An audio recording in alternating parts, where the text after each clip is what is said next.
Alrighty, greetings and salutations, everyone. My name is Ange Kirchhoff, and welcome to our Thursday night live stream for Week 11 of the 2025 fantasy football season. For over the course of the next hour, we're talking all things fantasy football related. We all just witnessed a Thursday night football game in which Travion Henderson comes away with 3 total touchdowns after an incredible, game just a couple days ago against the Tampa Bay Buccaneers, in which he goes for 2 touchdowns. Again, the opportunity for him to continue to rack up some, at least a little bit of, I would say, trust from the coaching staff is all that we want. I've seen many of you guys in the live stream chat as the intro was rolling say that once Ramondre Stevenson comes back, there's a high likelihood in which, of course, Travion Henderson will go back to being the backup. I don't know. We'll have to wait and see. Again, it was very difficult to already watch over the course of this entire season Ramondre Stevenson get as much run as he did early on in the days of the year. But ultimately, Ramondre Stevenson's been incredibly touchdown dependent. We just have to hope that, of course, Travion Henderson maintains at least the majority of this role rather than diminishing back to where he was very much so an afterthought within this offense. I hope you guys are doing well on this wonderful Thursday. Again, earlier today, I did talk about my top 16 quarterbacks and tight ends. If you guys haven't checked out the video, it is posted on the channel earlier today with a thumbnail that includes Gadsden and Justin Herbert, as they both have incredible matchups against the Jacksonville Jaguars this week. As we know, the Jaguars are the number 1 quarterback matchup and the number 2 tight end matchup going into the week. And what better quarterback and tight end tandem than Justin Herbert and Gadsden within the matchup. Hopefully, of course, he is healthy. And again, as we've kind of progressed over the course of this week, we've gotten more and more information regarding the health of players. Bucky Irving, Chris Godwin, Ricky Pearsall, Brock Purdy, specifically the latter. Purdy and Pearsall. Purdy. What about that one, huh? Maybe I should just call him Purdy at this point. They are expected to play, which is actually quite surprising for me to see. For as long as they have been out, I would have thought, you know what, they're just going to be incredibly cautious as we go forward. Nope.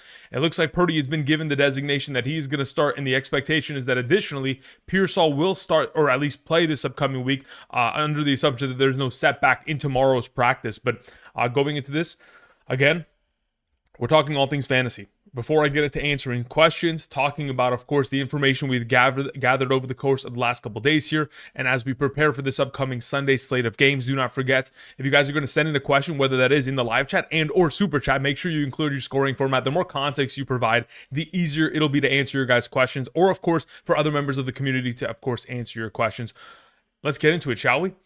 Again, final reminder, if you guys want my Sunday morning rankings, of course, this upcoming Sunday, 6 a.m. live stream. There's a game in Madrid, Commanders versus Dolphins. I know it's going to be a rough game to watch, guys. I know. But at least if you have Achane and Waddle, it's going to be a little bit more exciting to watch in that circumstance, considering the Washington Commanders have been, my goodness, that defense is just shambles. But nonetheless, if you guys want those rankings, be sure to check out Betr. Use code Andrew today. Thank you very much for all the support. For those of you guys who have checked that out, thank you. And for those of you who have continued to click the like button down below, I see you guys in the chat doing so. Thank you very much, Chuck, for getting others to do that. I appreciate it. All right, let's get into answering questions. I know there were a couple of super chats sent in, so I want to go ahead and prioritize it before I hop into the live stream chat really quickly. Of course, we had Jackson, who sends in a question. It says, 4th overall pick, and Tootin for BTJ in a PPR dynasty. 4th overall pick. When you say the 4th overall pick, it gives me a little bit of confusion as to the question, because in a dynasty league, typically the draft order is determined by how you're going to kind of rank within this season. So knowing that you have the 1.04 makes me think that you have a little bit of a different defined ruling within your league. But I'm of the interest of which I would like to go and chase the talent of BTJ, even though I do believe that Trevor Lawrence is not the greatest overall quarterback to have your wide receiver attached to in this circumstance. Going into this upcoming season, I couldn't genuinely tell you who the 1.04 would be. I don't watch any college football, guys. I already have barely enough time to consume all things NFL over the course of the season, so I very rarely at all look at college football until I get to the offseason, and then when I go ahead and specifically evaluate talents for the upcoming draft based on where they get drafted. So ultimately, I couldn't even tell you what 1.04 is for this upcoming season. So without even a projection there, I would just take, let's go with BTJ, and let's hope that the talent that he has demonstrated in year 1 is eventually going to continue to break out in future seasons here, if not this season, considering it's been quite a little bit of a strain on top of the fact that he's currently dealing with a high ankle sprain. Additionally, thank you. Soul315 sends it a question. Says, good evening. Flex help. Adunze, Flowers, and Aaron Jones. Let me see where I have them ranked as of earlier today via my Patreon rankings. You said, is it a full PPR? Let me see what you're scoring from, my man. Full PPR. Beautiful. Just wanted to make sure. Okay, so in a full PPR scoring format, we have Rome Adunze that is way higher than, and then where's Flowers in comparison to Aaron Jones? Okay, so this is the one contingency note that I have with Zay Flowers. I would play him over Aaron Jones under the assumption that Rashad Bateman is out on Sunday. If Rashad Bateman is in, then I'm just going to play Aaron Jones in that circumstance going into the matchup this weekend against Chicago rather than Zay Flowers against Cleveland. So that's my one contingency factor. I'm playing Adunze. I'd play Flowers if Bateman is out. Otherwise, I'll pivot to playing Aaron Jones there. So thank you. Appreciate it. Carlos Z sends it a question. Carlos, what's up? Says, Andrew, serious question. I need one wide receiver between Dobbs, Debo, McMillan, or, hear me out, Michael Wilson, Shaheed. Look, as of right now, of those available options, the way in which I currently have it ranked, let's say, for example, we're talking about a full PPR scoring format, I genuinely have Dobbs as the number one option, but then I have Michael Wilson ahead of Debo, McMillan, and Shaheed. So it would be Dobbs number one in this circumstance, Carlos, and then the next best option based on my projections is Michael Wilson. So in the event in which you felt comfortable rolling with Michael Wilson there, you could go ahead and, venture that path, considering, again, he would be clear and away the number two receiving option in that offense in a negative script, as, of course, Zay Jones tore his Achilles on Sunday, and additionally, of course, Marvin Harrison Jr. unfortunately had that surprise surgery. So in the event in which, again, you wanted to go in that direction, I don't have an issue with it. I just feel like the Dobbs factor against that New York Giants secondary is such an advantageous position to be in. If there's no weather impact or anything of that nature, I'd feel very comfortable going with Romeo Dobbs as it stands. But if you wanted to play Michael Wilson, that's cool with me as well. As for your next question, also Theo Johnson or Dalton Schultz. Well, look, here's the issue that I have found with Dalton Schultz and then also Pat Freiermuth. Okay, so Theo Johnson's my answer, primarily because Jameis Winston's playing quarterback, and additionally on top of it, Darius Slayton for a second consecutive day has missed practice due to a hamstring injury. If you guys keep in mind, Darius Slayton missed a couple games earlier on this month, earlier on in the month of October because of a hamstring strain. He's now re-aggravated that injury, which is horrible. So thoughts are that Darius Slayton's going to miss. Therefore, Theo Johnson will be a far more impactful piece of this offense, especially with the gunslinger, Jameis Winston, under center. As for Dalton Schultz, very similar to Darius Slayton, he has missed each of the last 2 days of practice. Not a great sign for him going into Sunday. Whether it is Davis Mills or CJ Stroud doesn't bother me. It's just a matter of, is he even healthy for the overall matchup ahead? And then we have Freiermuth, who again is very much so going to be touchdown dependent, but in this circumstance, taking on Cincinnati, it's as good of a matchup as it gets. So as we get closer to Sunday, with the overall injury speculation and concern with Schultz, I'd rank it Theo 1, Freiermuth 2, and Schultz 3 as we proceed. Thank you. All right, Johnny Kilroy says, Jacobs or Devon Achane for rest of season purposes, is it worth trying to make the trade? I mean, look, if you're playing in a full PPR scoring format, the value of Devon Achane kind of, speaks for itself, considering the contributions he's able to make on the ground through the air. If you can justify making this trade and you're just purely looking to the fantasy playoffs in order to kind of set yourselves up for success, because of the unfortunate nature which Devon Achane has a bye week next week, it may scare you off of the potential of making this trade because you're like, Andrew, I can't afford to lose a running back. I need to win now. In that kind of a circumstance, obviously the situation is kind of determined by itself. But for rest of season purposes, just looking at the schedule for the Miami Dolphins, it's as genuinely easy as it gets. We're talking about Washington this week, then a bye week to get fresh. Then you get the New Orleans Saints run stop defense, not great. The New York Jets run stop defense, not great. Then you get Pittsburgh. Again, maybe they're the best matchup the toughest matchup they'll have all season long. But even then, that is an opportunity to which they can find success. And then they have Cincinnati, who over the course of the last 3 games have individually in all 3 of those games allowed over 6.5 yards per carry on average to opposing running backs per game. And then they have Tampa Bay at the very end. I mean, I feel like it's just, and Tampa Bay just got obviously torched by Travion Henderson on Sunday. I feel like Devon Achane is the play there. If you have the opportunity to make a trade for him, I would. In comparison to where, obviously, Green Bay is still going to be relevant, and I would anticipate Jacobs to continue to score 1 touchdown per game as he has done in 16 of the last 17 games of his career. but I feel like Devon Achane's upside is just ridiculous at this point, especially full PPR wise. Flotation says full PPR, check X. Thanks for Patreon earlier. No problem, man. You don't even have to send stuff to me on Twitter very often. You could just, well, okay, so because you've signed up via Patreon now, Flotation, you can go ahead and add me on Discord. Just send over your username, and then you can send me the screenshots there. You don't have to, at me on Twitter anymore if you would like to go about it that way. If you wouldn't and you want to just continue to keep it as the way we've done it for years now, then I have no problem with this overall situation. And we'll just continue to keep it as such. Thanks, man. All right, says didn't start Henry. This is an old pick. What do you says I want to know what you think of the start and set in general. The guy's not setting lineup on purpose, but I'll send more info later. Will Bucky start, you think? The expectation is that Bucky Irving's week is going to be determined by tomorrow's practice. In the event in which he can get himself a full participation, I'd assume he plays. But I'm going to go ahead and be a little bit conservative and assume that he's most likely not going to be active this week. And they just kind of wanted him to just get a little bit of momentum in his direction to then unleash him next week in terms of the overall opportunity of practicing at a full capacity come Wednesday. That's what I'm assuming. Again, you never know. He may come out tomorrow, end up full practicing and active, available for the game, in which we would have to start him in a very high capacity, taking on the Buffalo Bills, who cannot stop a nosebleed, much less to run. Now, in regards to your opponent and putting up zero players in the lineup, I think that's funny, but you've already started off the week in a great position, considering Drake May hasn't done much against you, Flotation.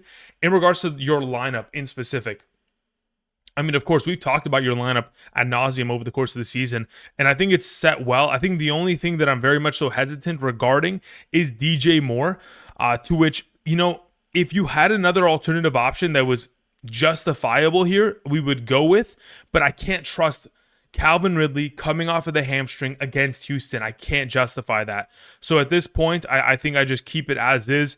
My only question is, who did you end up playing instead of Henry? You put Mark Andrews there. Then everything is good to go. Yeah, I think your lineup is perfect.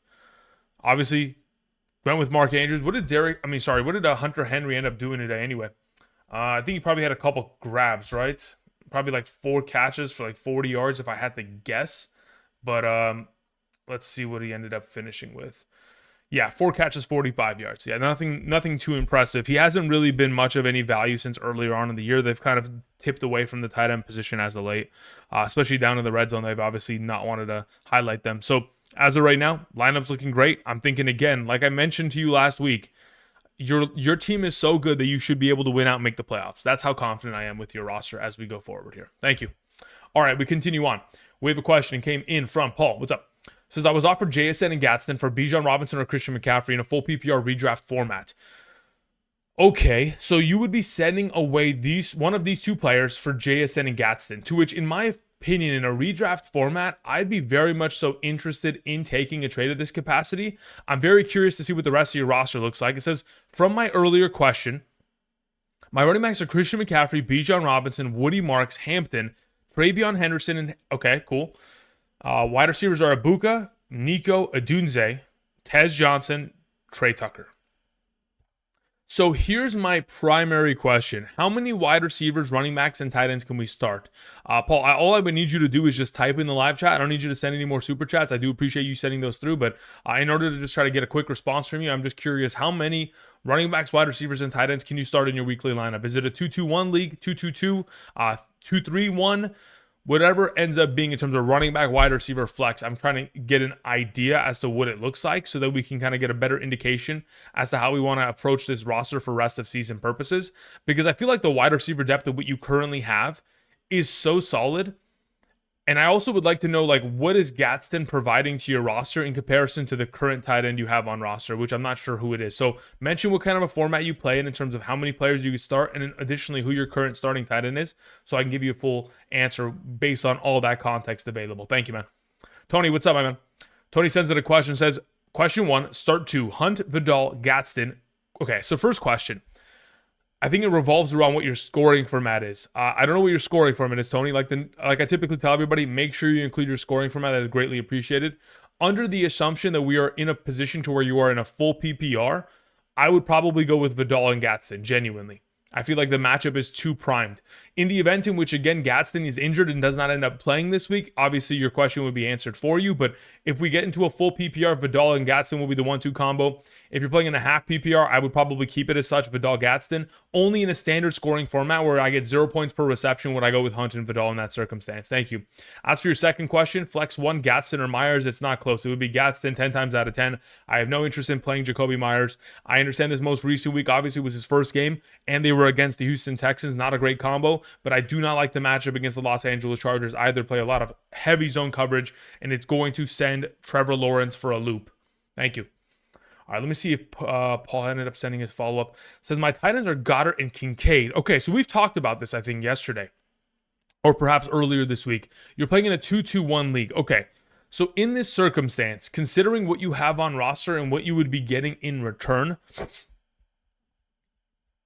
with Goddard and Kincaid, is it really worth it in this kind of situation?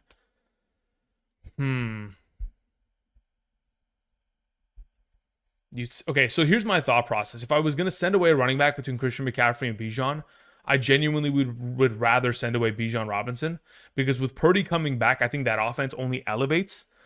With them just getting healthy, that just means more trips and more drives to the red zone. Genuinely, I feel like that. Now, again, it may be less receiving workload for Christian McCaffrey, but in comparison to Bijan and what that offense is kind of spitting out as of late, I'd legitimately continue to stick with the side of Christian McCaffrey in this circumstance if I was going to send it away.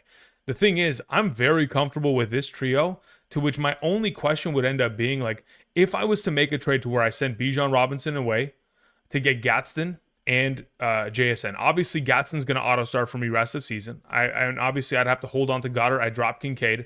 I'd hold on to Goddard because of next week's bye week. But then it would be a matter of, like, what do I do with the ancillary pieces of Adunze, Tez Johnson going forward? Can I trade Adunze with potentially one of your running backs in order to get back another player? Can we go make any further trades in this circumstance? If you feel like there's a possibility in which, because you can't start all 4 of these receivers, there's just no point in doing it at that point, right? So if you can send away a Dunze and potentially like a Woody Marks on top of it to go get another running, not even a running back, but just go make another upgrade somewhere else, whether it is a Dunze and Travion Henderson, and you go for, I don't know, some other piece potentially out there, a Gibbs. Just throwing it out there. I'm not saying you have to, but I'm just saying, like, if there's a possibility in which you think that those kind of potential trades could transpire after making a move to which you would be sending away Bijan or bringing JSN and Gadsden, then yes, I'd be willing to make the move. Otherwise, if you're just going to hold all this depth in a 2-2-1 league, it's not even worth it at that point. I'd rather just hold on to Bijan, because I think I'm okay with what the wide receiver position looks like right now, and I like the stability at which I have at running back, to which I could just roll with Bijan, Christian McCaffrey every game rest season, and then I can just roll with Travion Henderson or Woody Marks in my. I mean, really, you just have so much depth here. You better start making 2-for-1s. Even with the current roster, 2-for-1s are necessary. But yeah, unless you think you can start making some 2-for-1s, I don't think there's a necessity to have to make the move. But if you can make some moves, then yes, let's take it, because I think JSN's a top tier, top 2 wide receiver probably rest of the way here. Thank you. All right, let's see here. Pavan says, greetings, Andrew. Questions in the chat. Thank you very much, sir. Appreciate it. Says, hey, man, I'm 5-5 in a 12-team PPR league. I just traded away AJ Brown for Jalen Hurts. My roster consisting of Darnold, Rico, Javonte, Henderson, Hall, White, JSN, J-Jets, Rice, Flowers, Reed, and Kelsey. Trying to figure out if that was a good trade, and if you would do anything else with my roster in terms of changes. Deadline is this week. Okay, so here's the thing. Trading away AJ Brown for Jalen Hurts, I don't have an issue with it at all in any sort of capacity. I feel like, yes, Jalen Hurts is a better quarterback than Darnold rest of the season, and considering the wide receiver depth you have on roster with JSN, Justin Jefferson, and Rashee Rice, you were never going to play A.J. Brown anyway, because you can't even trust them to begin with. So with that taken into account, you're just making the slight upgrade at quarterback, which I think is the correct move to make in this circumstance. So I think it's a job well done. In regards to trying to improve your team, there's very little verticality in terms of improving upon quarterback now that you've made this trade. There's zero verticality in terms of improving wide receiver. So basically, it's just a matter of, like, is your running back position stable? To which Javonte and Henderson and Rico, I think, can get the job done rest of the season. Maybe you can try to push for a trade to which you upgrade upon Kelsey. But outside of that kind of a circumstance, which you don't need to do by any means, that would be the only thing in which I would look towards the potential of. to which, again, you can go after maybe someone who has Tyler Warren this week and they can't sustain having him out because they certainly need to win now. You might be able to go over there and make a move to where you can trade for him or something of that nature. Otherwise, I think you're good to go with the roster on hand. You've built a monster squad, to say the very least, my man. Thank you. All right, going to Brandon's question. Brandon says, trade Dak Prescott for Devontae Smith. I would say absolutely, especially if you have good quarterback play. Caleb Williams is my quarterback. I don't love Caleb Williams as my quarterback, but in terms of rest of season schedule ahead and the expectation of a lot of shootouts going forward, I actually don't mind this trade at all, especially considering your wide receivers currently are Ted Earl, McMillan, Marvin Harrison, and Ricky Pearsall. So you've got basically an ineffective wide receiver one because, again, Bryce Young is not going to support him. You have Marvin Harrison, who's, of course, dealing with the current appendectomy. Again, he had to have his appendix removed. Obviously, that's going to probably be 1 week, if not 2 weeks. Then Pearsall, very much so sketchy until we can see him play. So making this trade, I think, is very much so in your favor. You should be probably making this 2 on bye week 14, which is a must-win for me. Tez, Pollard, or Evans? Okay, hold up. So first and foremost, let's make the trade. Second question, Tez Johnson, Pollard, or Evans? I'm curious why Evans is even in this discussion, because Mike Evans is probably, he's not playing until probably week 16, if I had to guess. To which, if we're talking about just who am I holding on roster, I mean, it's Tez Johnson until further notice, because, again, I don't know what the rest of your running back depth looks like. It says, would have been other week 14 flex options. Okay, yeah. So I don't expect Evans to be available in week 14. Based on the broken collarbone designation of what it takes to rehab and come back from that, I was under the impression that that's 8 weeks. So again, I don't expect Evans' timeline to be there, to effectively be there. Now, in regards to the potential of someone like Tony Pollard in week 14, taking on Cleveland, I don't love it, but I think it's a decent matchup. Tampa Bay gets to play against New Orleans. I'd probably lean in that direction, to which, again, I'm still leaning towards Tez Johnson in that circumstance. But if you make this trade to which you get Devontae Smith here, I think by the time you get there, you're playing Pearsall, you're playing Marvin Harrison, and you're playing Devontae, and then you're good to go rest of the way. Thank you. That to make sense of the question. Thank you very much, sir. Greatly appreciate it. It says, I need to figure out my defense. Currently starting Miami, but Chicago, Jacksonville, Buffalo, and San Francisco are on the wire. Do I keep Miami or pick one off the waivers? So if I'm talking about my rankings for defenses for this week, I've kind of gone back and forth because there aren't very many great defensive matchups for this week. So Miami is, in fact, my number 7 ranked defense going into the given week, to which I have them ranked ahead of every single one of the defenses that you've gone ahead and mentioned. Chicago, which is, they are ranked, but they're not close. We have Jacksonville, not close. Buffalo is in the neighborhood, but also similarly not close. And San Francisco is the closest defense, which is my number 12th ranked defense for this week. So I would play Miami continuously as you currently have it set. As for your next question, it says also for my wide receiver 2 for next week, because of buys, I currently have Slayton in there. Drop Mooney for Coleman in a half PPR. Looking at the upcoming schedule for the Buffalo Bills in specific, next week they take on Houston. I have no interest in playing wide receivers that play on the outside against Derek Stingley. That is not something of interest. So no, I wouldn't be dropping for Keon Coleman in this circumstance for my week 12 bye. Because of bye weeks and stuff. And of course, additionally, Slayton is dealing with a bit of an injury. So that's a little bit of a tough situation as well. In regards to what Atlanta has in that upcoming game, they get to take on Philadelphia. I'm not too interested in that either. So genuinely, we'd have to look elsewhere for potential wide receiver help. Maybe a Michael Wilson Jr. could be the answer, taking on Tampa Bay secondary in that circumstance. They'd be taking on Jacksonville, which is actually as good of a matchup as you could possibly ask for potentially. So Michael Wilson, under the assumption that Marvin Harrison misses another game, could be an opportunity which we explore. Looking at some potential other wide receivers, I like Calvin Austin taking on the Pittsburgh Steelers. Taking on the Chicago Bears in that matchup week 12. He plays for the Pittsburgh Steelers. My goodness.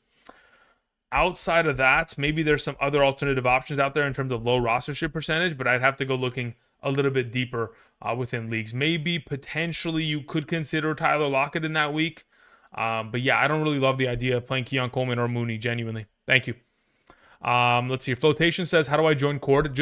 I'll add you after the live stream. Just shoot me a message on Patreon with your current Discord username, and then I'll send you a friend request, and then I'll, of course, besides, of course, being able to chat there and you can send screenshots to your team going forward, I'll be able to send you an invite to the server. Thank you, Flotation. Appreciate it. Roy Shaver, what's up? Half PPR, drop Parker Washington to put Dobbs or Shaheed on, to pick up Dobbs or Shaheed from waiver wire. I don't really feel like I have to pick up Shaheed at the moment.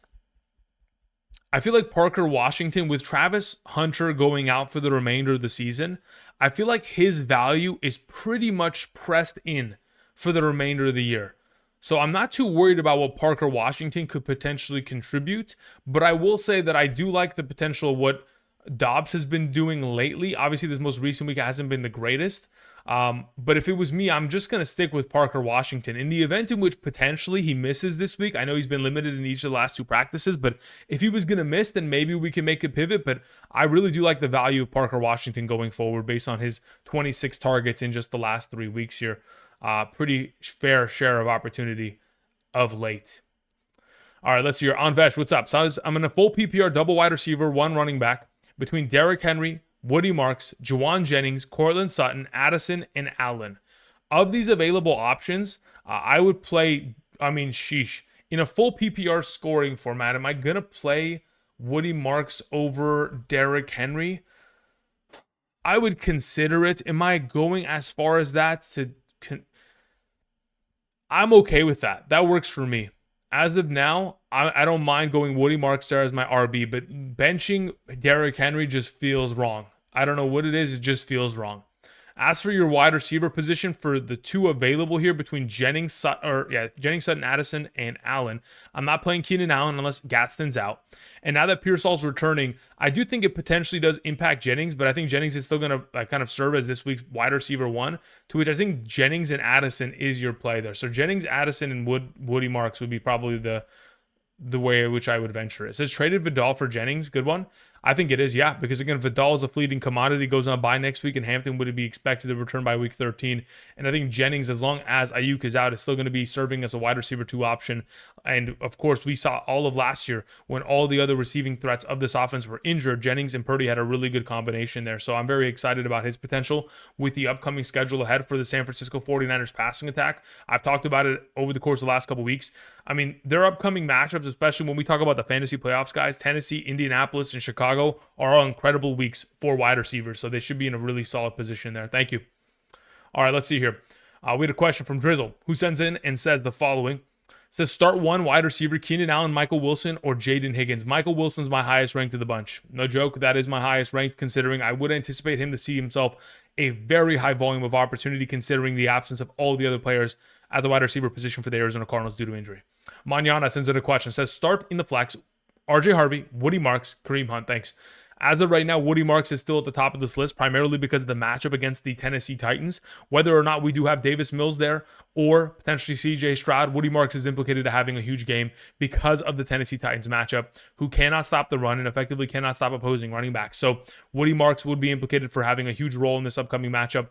Even with, of course, Pacheco missing, it would certainly elevate Hunt, and Dobbins missing would certainly elevate RJ Harvey. I just feel like the matchup here is just super advantageous in comparison to this game, which I feel like both defenses very much so familiar with one another. An interdivisional matchup could be a little bit of a kind of slugfest in that circumstance. Bisco sends in a question, says trade Kittle and 1 to get Tyler Warren. No, I would prefer to honestly keep Kittle for the remainder of the season now that Purdy's back. Says my running backs are Achane, Judkins, Warren, RJ, Hampton. Wide receivers are CD, Waddle, London, DK, and Tedero McMillan. My tight ends are Kittle and Goddard. I'm locked in for the playoffs, looking to win the chip. Warren has a good playoff strength of schedule. Let me go ahead and let me confirm what you are designating here. Let me go ahead and check my tight end rank, the tight end rankings for strength of schedule for the fantasy playoffs. Let me just go ahead and peep it real quick. So the Indianapolis Colts take on Seattle, San Francisco, Jacksonville, which objectively you are correct. They have an incredible schedule ahead, considering Jacksonville's the number 2 matchup, Seattle's a top 12, and San Francisco's middle of the pack, but still has given up their fair share of points to opposing tight ends. So I do feel like there is a lot of justification in going in that direction, but who has a better strength of schedule at the tight end position is the San Francisco 49ers, taking on Tennessee, Indianapolis, and Chicago. So again, I'm still sticking with Kittle. I think Kittle's touchdown upside is so supreme comparatively that he's just only going to continue to rack up very similar performances like last week. So I'm keeping what you have. If you want to make a move, maybe Goddard gets it done, but ultimately, yeah, I'd prefer to just keep Kittle on roster in this circumstance. Bisco, thank you. The man 0907 says, thoughts on Daniel Jones rest of the season? Well, look, here's the thing about Daniel Jones. Obviously, he struggled as of late, and their upcoming matchups ahead are going to be very much so entwined within very difficult, running schedule for Jonathan Taylor. In fact, they have the most difficult strength of schedule in terms of rushing the ball going forward for the rest of the year, with Kansas City, Houston, Jacksonville, Seattle, San Francisco, and Jacksonville again. Again, I would anticipate that he's going to probably run through a majority of these teams, considering how much of a talent he is, which will still allow for Daniel Jones to not have to have every single game on his back. But when we look at the fantasy playoff schedule, Seattle, San Francisco, Jacksonville, I feel like those are all games in which Daniel Jones is going to be asked to do a lot throwing the ball. And evidently, I think he is going to be effective enough to be a very, very vital piece to winning championships this year. So for me, rest of season purposes, I'm very comfortable with having Daniel Jones. I don't love the idea of taking on Houston or Kansas City in the next 2 weeks. But once you get to week 14 and beyond, I feel like it's just a cakewalk for him. All right, Tan Fam sends in a question. Tan, what's up, my man? Says that I'm 4-6.5 PPR. I traded away Ladd McConkey in the Seattle Seahawks defense for Chase Brown. My running backs are Bucky, Warren, Kyle Monangai, and Benson. My wide receivers are CeeDee Lamb, Devontae Smith, Wan'Dale Robinson, Parker Washington. I have the Texans defense. Is this a good trade? In terms of the value across the board, obviously because of the fact that you have the Houston Texans defense, giving away Seattle really doesn't bother me in this circumstance, especially considering I don't love the upcoming schedule for Seattle. Like, I love the idea that they take on Tennessee and Minnesota and Atlanta. But once you get to the fantasy playoffs, they have Indianapolis, the LA Rams in the first 2 weeks. So unless I make it to the fantasy championship where they get to take on Carolina, which I'm sure they'll absolutely destroy any hopes and dreams of Bryce Young going into 2026, I do believe that this is a very strong trade in terms of kind of bolstering your running back position, with still a lot of questions revolving Bucky Irving, and providing stability at RB, which is needed. Because again, in this circumstance, Chase Brown's gotten himself a lot of utilization as of late, and with Joe Burrow soon to return, I think that only helps elevate his production, because what Joe Burrow provided for Chase Brown last season was a steady offense, but also incredibly consistent receiving utilization. Only recently has he gotten that with Joe Flacco, and because of the presence of those targets, he has been at a top tier capacity for running back, and because of that, he's maintained in that top 12 conversation. But going forward, that would just be a guarantee, to which I'm okay with this trade. I have no issue with it at all. Thank you. Bryce Long sends out a question. It says, Rome Odunze or Pickens rest of season? Deep dive, please. Thank you, bro. Listen, I don't know if I can do a deep dive per se. I can only speak to the potential of their upcoming schedules ahead in regards to what I would anticipate to see based on, what kind of a situation you're in. Personally, I feel like Pickens alone within the overall kind of equation of that offense is 100% touchdown dependent. And there are a lot of other weapons that genuinely are just more touchdown friendly to Dak Prescott, which is, of course, handing it off to Javonte, CeeDee Lamb being his number one, and then his number one red zone target all season long has been Ferguson. And I feel like those are going to take priority over Pickens unless he's going to make a play over the top of a defense, which typically when he does, it's oftentimes a defensive pass interference. So the only thing I can purely speak to is, well, Rome Odunze is the number one clearing away of his offense. And going forward for the remainder of the season, they have one of, if not the easiest strength of schedule at the wide receiver position going forward. So when I look at the potential of taking on next week, Pittsburgh, the number one wide receiver matchup. Then you have Philadelphia. Yes, that's a little bit of a tough tread with Quinyon Mitchell. But then from the henceforth remainder of the season, we've got two matchups against Green Bay, one against Cleveland and one San Francisco, which genuinely I have no fear against.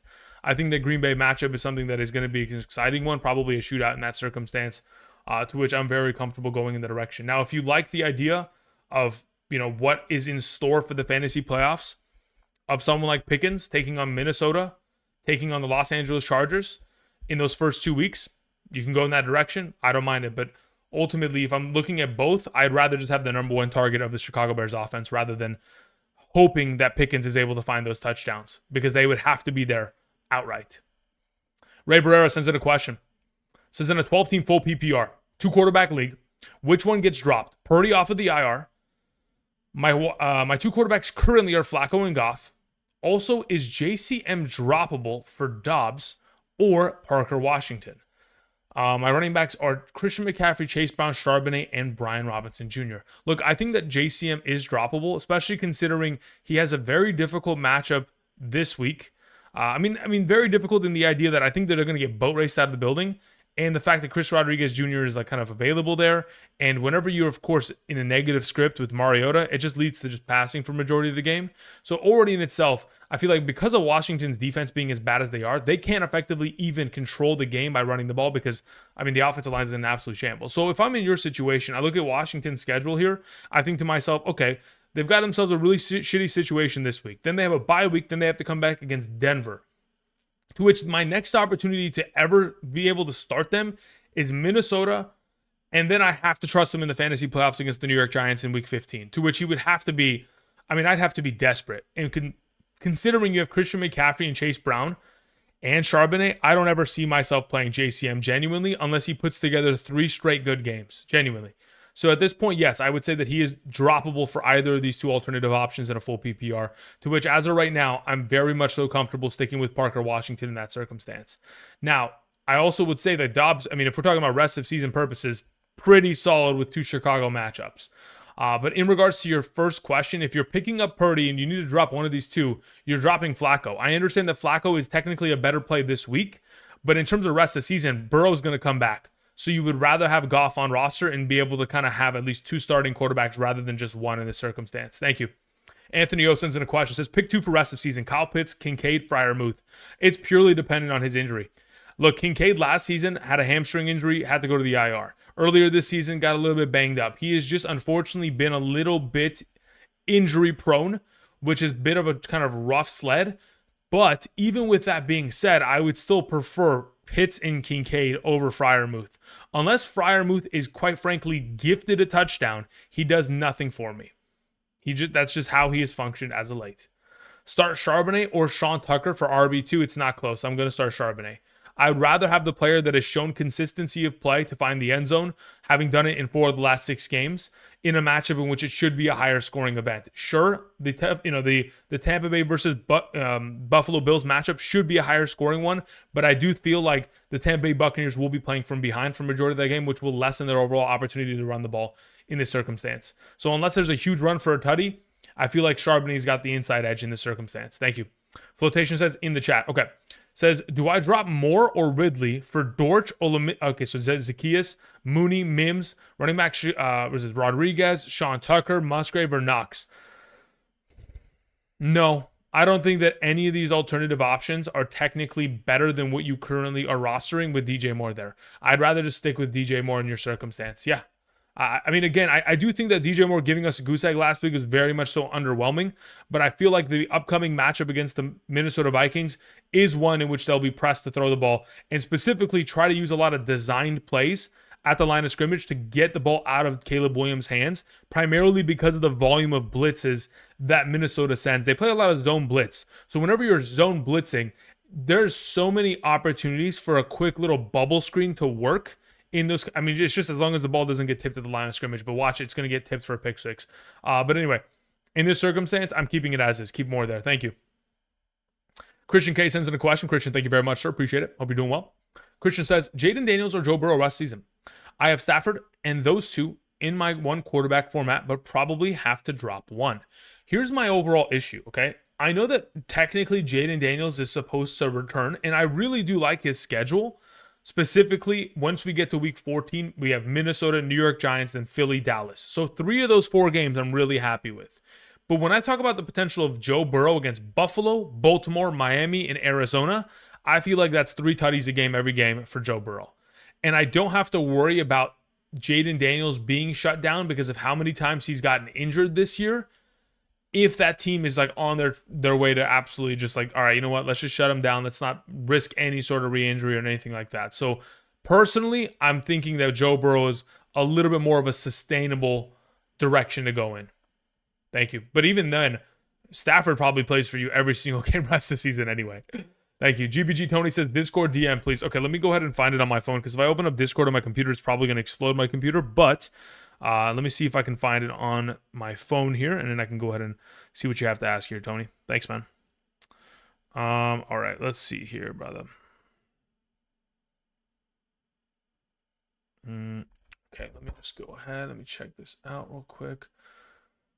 Oh man, I don't know why that's okay. So let's do it this way. Actually, one moment here. I have to find a couple things. That's not it either. I have to Control F function this. Beautiful.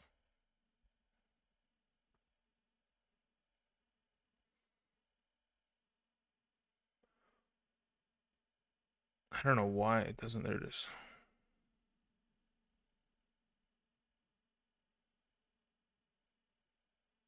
Why does it do that?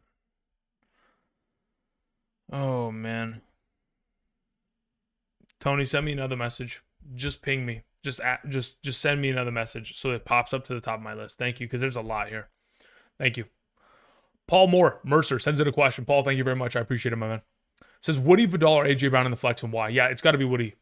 Look, the fact of the matter is you're taking on the Tennessee Titans. It's the fourth best running back matchup in terms of rushing statistics allowed. Over the course of the last 2 weeks, we've continued to further and further our way from this offense utilizing Nick Chubb in any sort of capacity. It has clearly become the Woody Marks backfield with no signs of life from Joe Mixon this season. It's clear in a way them going in the direction of continuing to try to expose them to more opportunity. So whether it is on the ground or through the air within this offense, it's got Woody Marks written all over it. Earlier this season against this defense, absolutely went nuclear against them for 25.9 half PPR fantasy points. With AJ Brown not getting opportunity and Kamani Vidal kind of being up and down, I would rank them in the order of which I would go Woody 1, Vidal 2, and AJ Brown 3. But in terms of the matchup and its purity and its base level, I feel like Woody Marks is going to be exposed to more touches.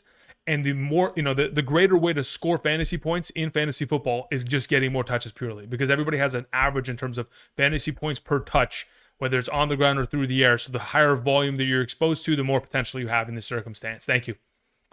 Big Cat says, hey, go. Keep Njoku or Loveland for rest of season. I have Gadsden too. I would keep Loveland. Again, I feel like the younger player that doesn't have as much competition within the overall tight end position is going to be the more prioritized one in comparison to Njoku, who, yes, has scored touchdowns consistently as of late, but when you're still competing with Van in there, in comparison to Loveland, who's not competing with Komet effectively, he's kind of, solidified his role as the receiving tight end there. It's just a matter of them continuing to expand his role, just like they have last week with both him and Luther Burden kind of getting an expansion there. Thank you. The Beaver says, hey, Andrew, would you trade away Barkley and Jamison Williams for BTJ and James Cook? Wow. I really don't like the idea of trading for BTJ in any circumstance. I feel like that is just a mistake. So no, I would rather have Barkley and Jamison Williams rest of season. I have Achane and Diggs who to flex between these available. Tez Johnson, Theo Johnson, Romeo Dobbs, Montgomery, and Quentin Johnston. I feel like they're all really good options here. As it currently stands, genuinely, if Darius Slayton is out, I would play Quentin Johnston and I would play Theo Johnson. So Theo would play because of the absence of Darius Slayton and, of course, Jameis at quarterback. Theo Johnson would be preferred there. And then my next best option, in my opinion, would be Quentin Johnston, taking on the Jaguar secondary, in which, of course, they've given up over 100 receiving yards to 3 different wide receivers in the last 2 games. I feel like that is just an automatic play in that circumstance alongside of Theo. Thanks, man. But yes, keep Barkley and JMO in this circumstance, because really trading for BTJ, not really much of an interest in my mind. Thank you. All right. Let's see here. Okay, GBG, going back to your question, right? Here we go. Says, okay, who do I drop for Flacco? All right, let's see what you have here, brother. That you see on my team, I assume Singletary, but kind of still hoping maybe he'll be the league back. No, he's not going to be. Again, he's on the final year of his deal there in New York with the new coaching staff and everything like that. I feel like the GM is probably going to kind of like put a little bit of his foot into it, like, hey, we got to get some run out of Tracy here, just so that we can, of course, kind of get a better look at him, make sure that he is someone that we don't need to kind of reevaluate and get rid of this offseason in terms of drafting another running back, just in case there any complications with Scatterboo in the offseason. But ultimately, looking at your team as a whole, I think the lowest value prospect on your team, the player that provides the least value, is effectively going to be Singletary. So yes, I would agree that is probably the way in which we go about dropping to pick up Flacco and play him over Bo Nix this week. Thank you. All right, continuing on. We have a question from JK who says, in a full PPR, do I trade away Bucky Irving for AJ Brown? I wouldn't. I would prefer to keep Bucky, but let's see your situation. It says current roster is Purdy, Darnold, JSN, Tedero McMillan, Golden, Pierce, Woody, Aaron Jones, Christian McCaffrey, Bucky, Pollard, White, Hunter Henry, and 4 and 6. No, I'd feel like the only reason you would trade away Bucky Irving this week is if in fact he doesn't play. In the event in which he doesn't play, and you feel like losing this week pretty much eliminates you from anywhere in the playoff contention, which I don't think it would. In a 4 and 6 record, technically speaking, I've done it myself that in a 10-team league, if you want to get into the top 6 fantasy playoff positions, you genuinely just need 6 wins at the bottom of the list with a high 0.4. At very worst, 7 wins. So even if you lose this week and go to 4 and 7, I feel like you can finish with a 3-game winning streak, having Christian McCaffrey, Bucky Irving, and Aaron Jones Woody Marks as your RB1 through 3, and then just continue to stick with it with JSN. Now, if somebody was to offer you something better than AJ Brown in exchange for Bucky Irving, I'd be all over it. I'd 100% be very much so happy divvying out Bucky Irving because I want to win. And I want to be able to rack up wins rather than hope that Bucky Irving plays this week, but also next week. So in this circumstance, if you could get somebody in exchange that at least going forward doesn't have a bye week, so you can't trade for a Waddle, but has at least a solid enough schedule to which you can trust their potential rest of way here. Like if you can maybe flip Bucky Irving, I don't feel comfortable doing it, but I feel like if he doesn't play, it's necessary to where you might just go ship him off for a T. Higgins. Even if you'd get that, I don't know if that's possible. I might go ship him off and see if someone will hand me off Devontae Smith. I don't really want AJ Brown, I'll tell you that much. I'd rather have the other receiver on this team. Man, do I want to go for a George Pickens? I could also go in that direction and hope that he scores a tutty. Maybe I do a 2-for-2 where I take Bucky Irving off your team. I pair that up with like Alec Pierce, to which I'm giving a solid wide receiver and a solid running back, and I go get maybe a little bit of a higher valued wide receiver, like I go buy Justin Jefferson, and they give me a lesser running back in exchange as well. So they give me Jefferson and, I don't know, let's throw out Tony Pollard. I don't know, something of that exchange to which at least this week you kind of have a fighter's chance rather than buying AJB in this circumstance. But I think that's pretty much the whole premise here. Can you afford, if he misses this week, can you survive? If you can't, you got to move him. And if AJB is the best you can get, then I guess it could work because you certainly do need a wide receiver too until Pierce comes back. ISO Flip says, Garrett Wilson droppable? Well, he got placed on the IR today, right? So he's going to technically miss 4 games minimum, to which if we're looking at the New York Jets schedule ahead. So this week counts. So he's going to miss week 11, 12, 13, and 14. So to which he would only then return potentially in week 15 against Jacksonville. By the time they get there, how many more wins do we think the New York Jets have? Taking on Baltimore, Atlanta, and Miami in the next 3 games. I'd like to assume they win 0 more games. And that's because they, of course, want to solidify, besides the fact that they're not a good football team, they want to solidify the number 1 overall pick of the 2026 NFL draft. So there's a very high likelihood in which Garrett Wilson gets he gets shut down. And he doesn't return in week 15 to 17 because there's no reason for the organization to bring him back, only for him to get re-injured and then have to have off-season rehab surgery, etc. So I think there is a justifiable position to where you can drop him genuinely, because I don't think that there's a fighter's chance in which he needs to come back and play. But he could, but even if he does, there's still very much so injury concern. On Vesh, okay, so my QB is Love, Purdy, Brissett, Mariota are available. My other RBs are Jacobs, Rico, and I don't want to drop them. Okay. Hence, I was thinking about Henry versus Woody earlier. Got it. Yeah, so in this circumstance, yeah, I mean, it makes sense. I understand why you're playing. Yeah, Jacobs and Rico would be the 1-2 options. In regards to quarterback this week, I'd play Purdy, by the way. In regards to wide receiver, I mean, obviously you're in a probably relatively solid position there. So, yeah, between Derrick Henry and Woody Marks, I'd probably play Woody Marks. As difficult as it is to say that I'd bench Henry, it's too good of a matchup for Woody. ETN or DK in a PPR? I'd prefer to play ETN this week. Thank you. PPR, Pearsall or DK Metcalf? I think I have Pearsall ranked higher. Let me confirm this. In a full PPR, yes, I have Pearsall ranked higher. Again, I told you guys yesterday during the live stream, there's 2 contingencies in which I would be feeling comfortable playing Ricky Pearsall. He gets a full participation of practice by Friday, and Brock Purdy starting. One of those 2 things is done. If Pearsall gets a full participation tomorrow, he's fired up. As for your next question, Seattle's defense or Green Bay, I'd prefer to play Green Bay. King Wrecker sends it a question. Says, trade Bowers for McBride. What do you think? Immediately. 100% of the time, I would take that deal. It's not even close. McBride is in his league of his own at this point.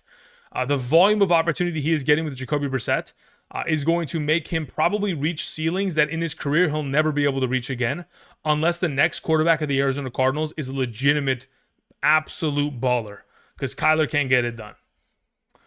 Let's see here. No Love Matt says, I was sent Charbs for Dobbs. Do I accept? I would take Charbonnet for Dobbs. That works for me. I don't know what the rest of your wide receiver depth looks like to which you can justify making a move of this caliber, but I'd be very comfortable taking Charbs considering the volume of touchdowns he is able to rack up over the course of a given week. Thank you. All right, I appreciate y'all sending in those super chats. Let me go ahead and see what you guys have to ask in the live chat. We have Quentin Johnson or Michael Wilson. I would prefer to play Quentin Johnson this week. Just dropped Vidal for Hampton on the wire. Congratulations, Max. That's a great move. But hopefully, again, nobody picks up Vidal and uses him against you this week. That would be my only concern, but I do believe that Hampton is the preferred of the rest of the season, so that's a given. Joseph Mai, what's up, Joseph? Hope you're doing well. Says, would you drop Nix or Williams for Purdy? Yes, I would. I'd be willing to drop Nix for Purdy, genuinely, because Nix has a bye week next week as well, so I'm not too really interested in holding him on roster, on top of the fact that I don't love his fantasy playoff schedule to begin with. I believe they take on Kansas City in the first week of the fantasy playoffs. Let me just confirm this really quickly. Yes. As of right now, first week of... No, they don't take on... they take on Green Bay. That's what it is. That's what I was worried about. I don't love the idea of taking on Green Bay in the first week. They have Kansas City week 17 in the championship Sunday. That's what I was remembering. So yes, I would drop Nix in order to pick up Purdy and roll within that direction, genuinely. Says, I could drop Mason for Purdy. No, I think I'm just cool with picking up... I don't think I want to have... Like, I'm okay starting Nix against Washington, but ultimately, if I've got Purdy... I'm probably starting him every game rest of the season except for his week 14 bye, to which you do have Caleb Williams in week 14 available there against Green Bay, which I'd roll with. So that's kind of the direction I'm going in. Any updates on Sam Laporta? Let me go ahead and see if there's any updates on him right now. Let's see. As of today, did not practice. So that's really bad, actually. I know that tomorrow is going to be a clear indicator as to whether or not he is going to play. But there's a really high likelihood that with 2 back-to-back DNPs did not participate, his back injury might be something of considerable note, which I'm very much so worried about. So we got to keep an eye on that. Again, have a pivoting option available, guys, at the tight end position. There could be some opportunities in which you can go in the direction of a Pat Freiermuth this week, just to give you a little bit of extra depth there against the number 1 tight end matchup. But looking at some other options on this specific injury report of the Detroit Lions, Kirby Joseph did not practice each of the last 2 days. Terry and Arnold still in concussion protocol. Probably going to miss another week here. That does open up even more opportunity for, again, A.J. Brown, Devontae Smith to hopefully be relevant in this circumstance. Fingers crossed. Joe Wavy says, Ridley got dropped. Would you add him and start him over Parker Washington? No, I wouldn't. Not this week, at least. Maybe in future weeks I'd consider it, but this week in specific, taking on Houston, that's as terrible of a matchup as I could possibly set up for a wide receiver who plays primarily on the outside. There's just no success. There's very rarely success found from outside receivers against Houston. The only singular wide receiver that has had an incredible game, primarily playing on the outside, is JSN. Everybody else has been very much so subpar or touchdown very much so dependent. So maybe in future weeks, like looking at his upcoming schedule, Jacksonville, Cleveland, San Francisco, I'd feel comfortable rolling him in those circumstances, but I think this should be a week to where if you're going to have him on roster, you would hold him, but I'd honestly just rather keep on to Parker Washington going forward if I had to make a choice there. Hey, Andrew, Pearsall or Bill in the flex? Genuinely, if he gets a full participation of practice tomorrow, Pearsall's in my lineup. Spears is my RB2. I could move Spears. Okay, it depends on what you're talking about in terms of format. If we're talking about a full PPR, I just play Spears there. I think that's the appropriate way in which we go about it, man. Parker Washington or Calvin Austin, full PPR. I don't love the idea of the matchup against Cincinnati for Calvin Austin. I prefer to continue to stick with Parker Washington. Hey, Big Dog, love the content. Question, Neighbors or to London in Dynasty? I have a chance to get Neighbors. I'm a trade that would include London. Okay. So you would be sending away London to try to get back Neighbors, theoretically speaking. Am I willing to make a move at that capacity? Look, here's the thing. I think they're both really, really good talents, right? London is going into, this is his contract year. Next year he's going to get paid. He's going to get paid probably 35 M's a year. He's going to be stuck on the Atlanta Falcons. He's going to be attached to Michael Penix, and that's perfectly fine because it doesn't really matter who's playing quarterback there. Jackson Dart's a good talent. I think going forward, technically speaking, look, here's the thing. There's so much that is, in my mind, unanswered with the Giants offense. Like, I don't know who the coach is going to be. I don't know who the offensive coordinator is going to be, which scares me because if the wrong person ends up in the Giants organization, we could have a problem there. To which I feel like what we currently have with, like what we have right now with London is perfect because the coordinator is a former McVay guy and they know how to get their number one the ball. So it's just always going to be London going forward until this guy gets, fired or anything of that nature. But until then, I mean, technically speaking, talent-wise, Neighbors is the guy. But the uncertainty of what the Giants provides is the question mark for future purposes. If in Dynasty you want to just follow talent, you can. Coming off ACL, it's perfectly fine. I'm not worried about that. But it's just a matter of what is that coaching staff going to look like, and are they going to put themselves into position to where they can win games or at least divvy enough targets in the direction of Neighbors to go back to what he was rookie season, to which he's getting 180 targets. If we can do that, then he'll be the number one wide receiver in about 2 years from now. So for me, I'm thinking I probably lean in the direction of just the stability of what the offense provides, which is Drake London. Because I don't know if I want to take that major risk. Thank you. All right, let's see what we have here. Let me go back to some of the super chats that were sent in. I appreciate y'all sending those in. John War says, in a full PPR, I was offered JSN or Puka Nacua for mine, Rico, and CD.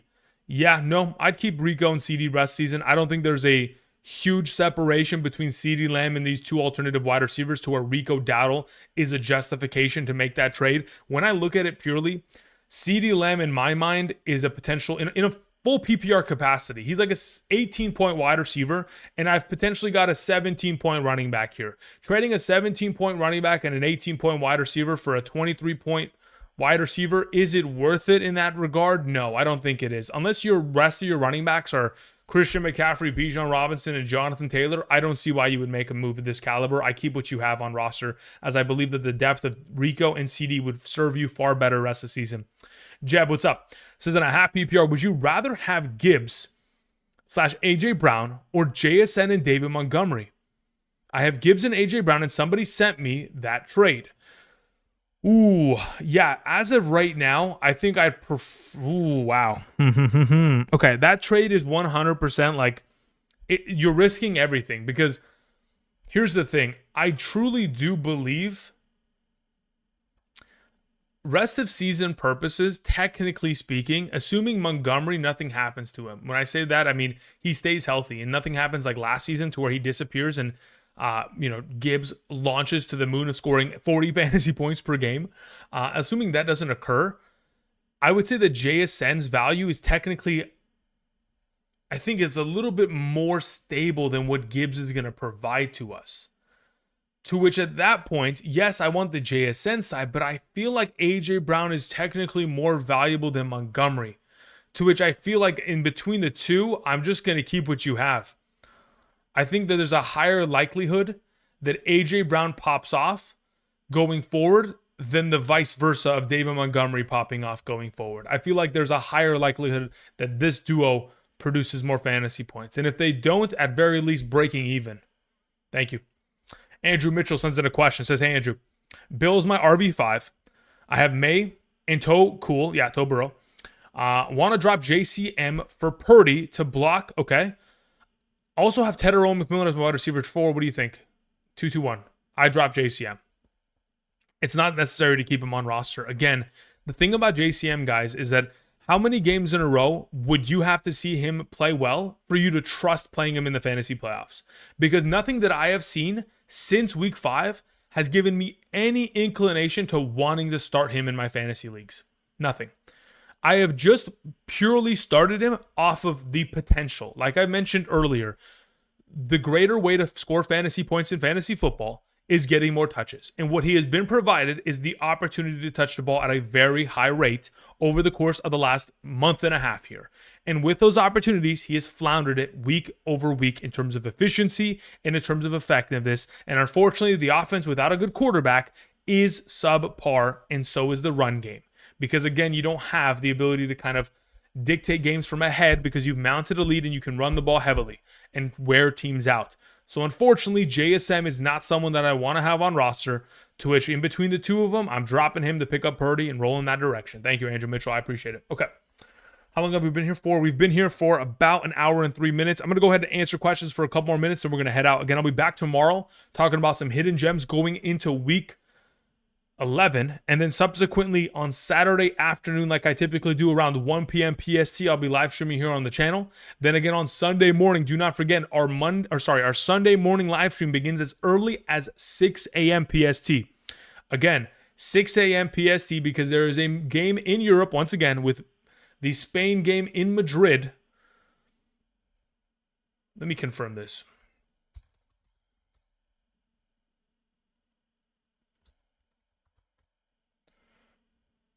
Yes, on November 16th, this upcoming Sunday morning, Madrid game. I just wanted to make sure that I wasn't completely bugging and it's on another weekend. Okay. The Dolphins take on the Commanders this upcoming Sunday that early. Therefore, I will be here early in the morning on Sunday for a 4-hour live stream once again. Thank you very much. Okay. Mo Money says, any suggestions on how to improve the team? Let's see what we have here, brother. Says I'm in 5-5, 10-team PPR redraft league. We're in a 2-2-2 fleet. Okay. We have Brissett. We have Henry. We have Judkins. We have Travion Henderson. We have Alvin Kamara. We have Harvey. I mean, obviously, your running back position has gone to the moon recently. We've really kind of like flipped it to the moon. Like Henry's going to be, I mean, yeah, your running back position is solidified. I'm not making any changes there. Almon Ross, St. Brown, Ladder McConkey, no, nothing there. Kelsey's good. Quarterback, that's it. That's the only difference that you could potentially change. That's the only thing that I'm looking to potentially kind of solidify. I don't know what else you have on roster at quarterback, but if you have something else that can potentially be of value for rest season purposes, let's go for that. If it means trading for Joe Burrow, if it means potentially positioning yourself to where you make a move right now for Daniel Jones while he's on a bye, whether it means potentially going for a head honcho, maybe going and buying low on a potential Jalen Hurts or Lamar Jackson, whatever it ends up meaning.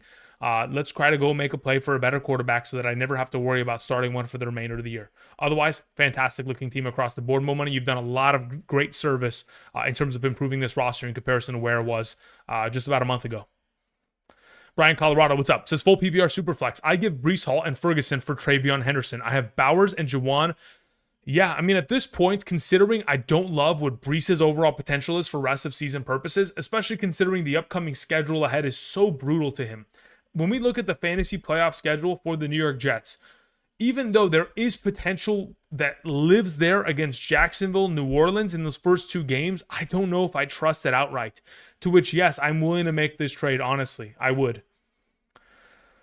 I mean, I'd rather have Travion Henderson and Achane as my 1-2 combo with Bowers as my tight end. I'd go in that direction, Brian. Emily Doyle says, drop JSN for Sean Tucker. PPR, I would be starting. I'm so confused as to why JSN's mentioned here, Emily. I think there must have been like a, says, in case you ask, Mac Hollins and DK are available.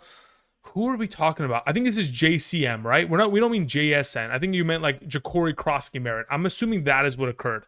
Yeah, because look, I knew your yeah, there it is. Because you do have JCM. We've just been talking about Jackson Smith so long that you probably just boop, boop. That's no problem, Emily. So am I willing to drop Ja'Cory Krosky Merritt for Sean Tucker? I wouldn't go as far as that because, again, Ja'Cory Krosky Merritt is still a starter on his team, and Bucky Irving is soon to return. So I'm not going as far as to making that kind of a shift, unless we're talking about potentially starting Sean Tucker this week in the event in which Bucky Irving is out. Maybe in that circumstance, but even then, I'd probably still stick with JCM there, Emily. Thank you. ISO Flip says in the chat, okay. The Bears coaches talked about getting Luther Burden more involved. Would you trust that for the rest of the season? Well, look, this most recent week, if we look at his overall opportunity share in terms of snaps, that exactly which you're referencing to already occurred. They've gone ahead and they've moved up his overall utilization. In terms of overall snap counts, he played 49% of the snaps in this most recent game. That is his career high. Again, he played 33 snaps the three most prior weeks, 11, 19, and 15. So in terms of his overall expansion of usage going forward, that is now becoming something of a reality, to which if you have the opportunity to stash him on your bench, I would be very much so willing to go in that direction.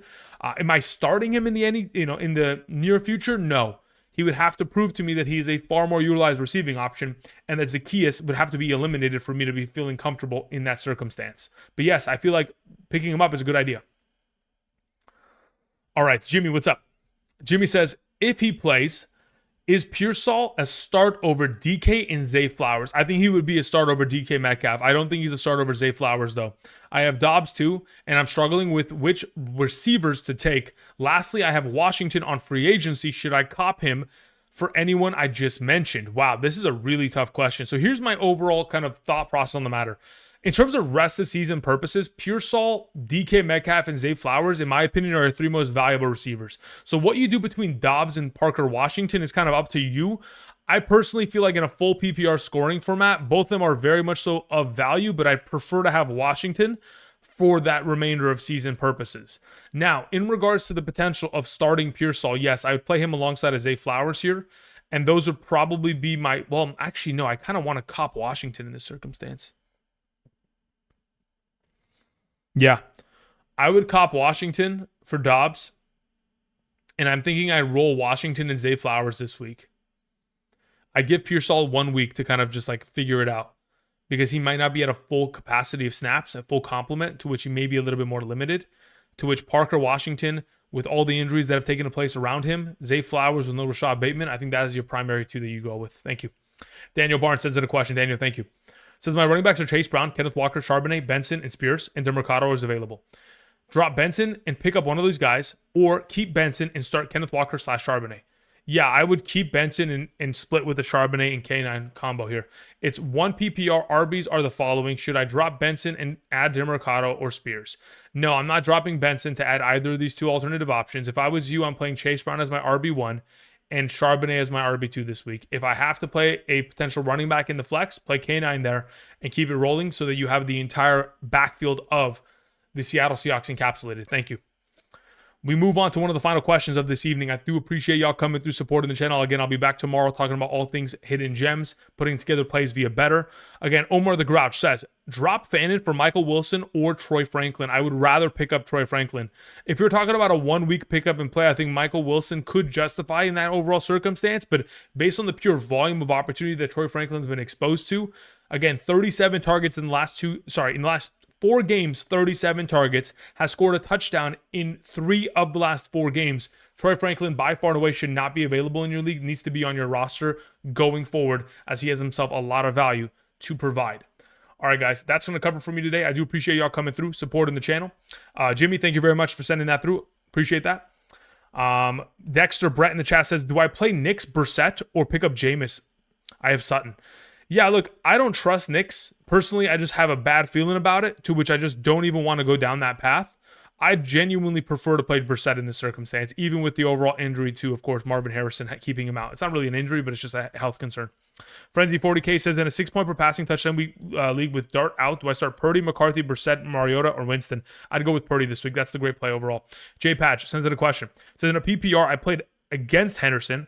I need some upside as my RB2, my 2 flexes. We have Pollard, Walker, Hunt, Keenan Allen, Pearsall, Monangai, and Charbonnet.